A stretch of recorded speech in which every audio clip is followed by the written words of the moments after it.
অবশেষে শতাংশ হারে বাড়ি ভাড়ার প্রস্তাবে শিক্ষা উপদেষ্টার অনুমোদন অপেক্ষা অর্থ মন্ত্রণালয়ে পাঠানোর। বেসরকারি শিক্ষা প্রতিষ্ঠানে কর্মরত শিক্ষক কর্মচারীদের শতাংশ হারে বাড়ি ভাড়ার প্রস্তাবে অনুমোদন দিয়েছেন শিক্ষা উপদেষ্টা অধ্যাপক সিআর আবরার। আজ মঙ্গলবার ফাইলে স্বাক্ষর করেন তিনি। এখন এটি অর্থ মন্ত্রণালয়ে পাঠানো হবে।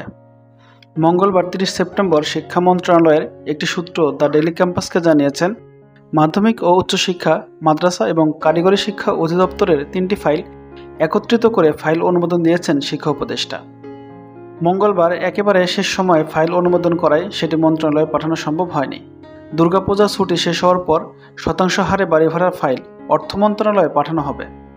নাম অপ্রকাশিত রাখার শর্তে মন্ত্রণালয়ের এক কর্মকর্তা বলেন, 5, 10, 15 এবং 20% হারে বাড়ি ভাড়ার প্রস্তাব অর্থ মন্ত্রণালয়ে পাঠানো হবে। এভাবে ফাইল অনুমোদন দিয়েছেন শিক্ষা উপদেষ্টা। এর মধ্যে অর্থ মন্ত্রণালয় যে প্রস্তাব অনুমোদন দেবেন সেই হারে বাড়ি ভাড়া পাবেন শিক্ষক কর্মচারীরা। জানা গিয়েছে, বেসরকারি শিক্ষা প্রতিষ্ঠানে কর্মরত এমপিভুক্ত শিক্ষক কর্মচারীরা তাদের মূল বেতনের 20% বাড়ি ভাড়া হিসেবে দেওয়ার দাবি জানিয়েছেন। আগামী 10 অক্টোবরের মধ্যে এ দাবি বাস্তবায়ন না হলে 12 অক্টোবর থেকে লাগাতার আন্দোলনের হুঁশিয়ারি দিয়েছেন তারা।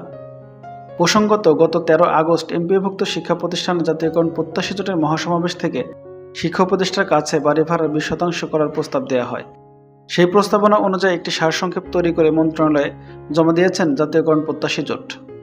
জোটের এই প্রস্তাব আমলে নিয়ে মাধ্যমিক এবং উচ্চশিক্ষা অধিদপ্তর, কারিগরি ও মাদ্রাসা শিক্ষা অধিদপ্তরের কাছে তথ্য বিবরণী সংগ্রহ করেছে মন্ত্রণালয়।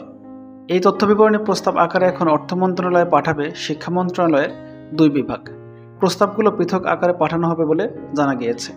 এই ছিল বিস্তারিত। ভিডিওটি ভালো লাগলে একটি লাইক করুন, কমেন্ট করুন এবং শেয়ার করে সবাইকে জানার সুযোগ করে দিন। সকলে ভালো থাকুন, সুস্থ থাকুন। ধন্যবাদ সবাইকে।